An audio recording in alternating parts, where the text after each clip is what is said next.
আইন শৃঙ্খলা বাহিনীকে আহ্বান করব যে দ্রুত এই হত্যাকারীদেরকে আইনের আওতায় এনে তাদেরকে দৃষ্টান্তমূলক শাস্তির ব্যবস্থা করবে। এই ঘটনার এই হত্যাকাণ্ডের পিছনে যারা জড়িত তারা যারাই যেই হোক অনতি বিলম্বে তাদেরকে গ্রেপ্তার করে বিচারের কাঠগড়ায় দাঁড় করাতে হবে।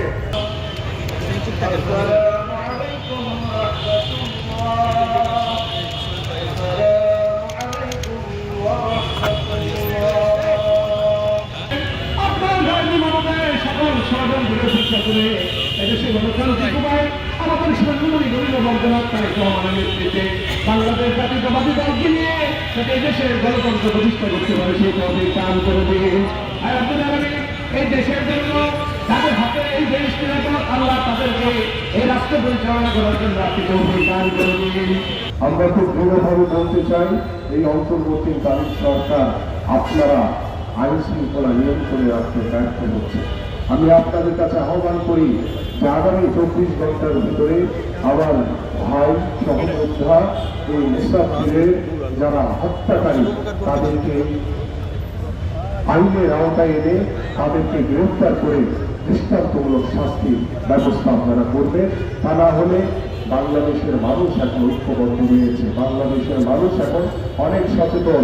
আমরা কোনোভাবেই আমরা যখন একটি শান্তিপূর্ণ বাংলাদেশ গড়ার স্বপ্ন দেখছি, যখন একটি মানবিক বাংলাদেশ গড়ার স্বপ্ন দেখছি, ঠিক তখনই এই ধরনের হত্যাকাণ্ডের সাথে জড়িত হয়ে আজকে বাংলাদেশে একটি অস্থিতিশীল পরিবেশ তৈরি করার অপচেষ্টা করছে। আমি সকলের কাছে আহ্বান করব যে আমরা এই ধরনের হত্যাকাণ্ডের তীব্র প্রতিবাদ জানাই।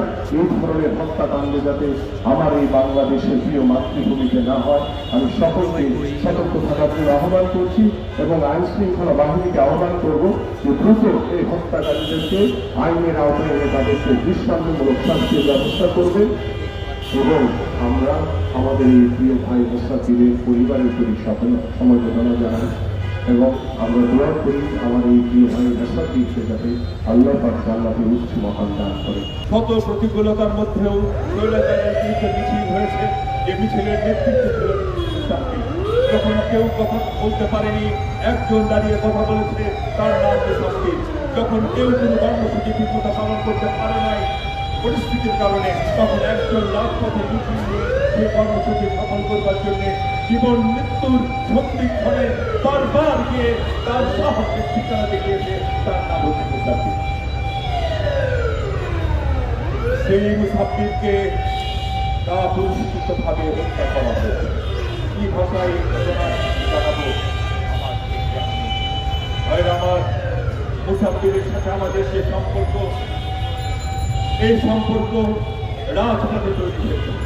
মুসাফির আমাদের ভাই নয়, কিন্তু রাজপথে এই পিসদাদা রাজপথে রক্ত ঘাম মিশ্রণে যে সম্পর্ক গড়ে ওঠে, সে সম্পর্ক কখনোই রক্তের সম্পর্কের যে কোনো দিকে কম নয়। আজকে মুসাফিরকে হারিয়ে আমরা তা হারে হারিয়ে ভাইরা আমার জেলখানায় মুসাফিরের সাথে আমাদের দেখা হয়েছে, রাজপথে মিছিলে আমাদের সাথে দেখা হয়েছে। টিভি রিমাইন্ডে যখন আমাদের সংগ্রামী সহযোদ্ধাদের ছাদের সাথে লোক দিয়ে মাথা নিচের দিকে ঝুলিয়ে মাথার পিস্তল ঝিকিয়ে স্বীকারোক্তি নেবার জন্য চেষ্টা করা হয়েছে আর বারবার শরীরে আঘাত করা হয়েছে, সেই আত্মচিৎকারের মধ্যে আমরা যাদের কণ্ঠস্বর শুনেছি তার মধ্যে মুসাফিরের কণ্ঠস্বরও আমাদের কানে হচ্ছে। ভাইরা আমার, এই মুসাফিরকে হত্যা করা হলো।